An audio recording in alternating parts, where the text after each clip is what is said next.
Evaluate the expression a minus c over b minus d for the given values of a, b, c, and d. So we're going to have to do this twice. We're given some different values, and negative signs are showing up in different places. So we're going to want to be very careful in our substitution step to be sure that we get negative signs in the right places. So remember, here we're being asked to evaluate. Evaluate tells us to do two things. First, it tells us to substitute.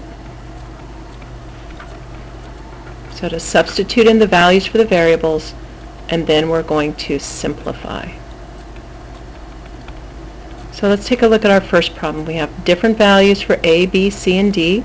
And so we're going to start off with this original expression, and I'm going to take each of the variables and I'm going to put them in their own little set of parentheses. And then as I rewrite the problem in my substitution step, I'm going to carefully put the values in the place of the variables, but still inside the parentheses. So for a equals 3, we see a is the first one, so a equals 3. So I'm going to substitute in the 3 for the a, and then notice there was a minus sign, so we're going to put in the minus, and from that we're going to subtract c. So we have to come all the way over here to find out what c is. C is negative 9, and we can see why those parentheses are really helpful there when I'm subtracting that negative. In my denominator, I have b. The value that we were given for b is negative 4. And then notice that subtraction sign there, so we want to be sure that that subtraction sign from the original problem comes down, and we're going to subtract d, and our value for d is 4. And so it's still inside those parentheses, the d is gone, and now it's been replaced by a 4. Now we can go ahead and do the operations in the numerator, and then separately the ones in the denominator, because remember that this fraction bar works as a grouping mechanism, just like a parenthesis does. So here we have 3 minus a negative 9.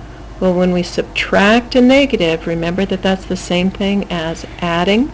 So 3 plus 9 is going to give me 12. And in my denominator, I have negative 4 minus 4. Well, that's like saying negative 4 plus a negative 4, which would give me negative 8. So we've simplified the numerator and the denominator, but now we need to be sure that our final answer here is simplified. We have a positive over a negative. Positive over a negative we know is going to bring the negative sign out front, because positive divided by a negative is a negative. Now 12 over 8, that fraction is going to simplify. Looking for the greatest common factor of 12 and 8, the greatest common factor is 4. So I'm going to rewrite 12 as 4 times 3, and I'm going to rewrite 8 as 4 times 2.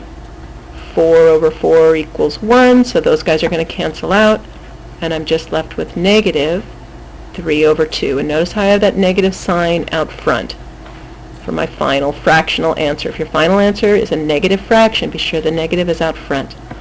Let's rework this problem now for our different values of a, b, c, and d. So we're going to still use what we've got up here. We're substituting in the value negative 2 now for a, and from that we were going to subtract the c value, and now our c value is 4. You can see that our problem is kind of shaking out a little differently. All of that's going to be divided by the b value. This time my b value is 6. And from that 6, I'm going to be subtracting the d value, and in this case the d value is negative 6.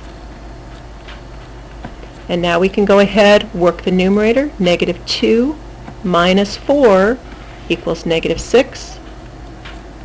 And in my denominator, 6 minus a negative 6, subtracting the negative, is the same as adding. That gives me 12.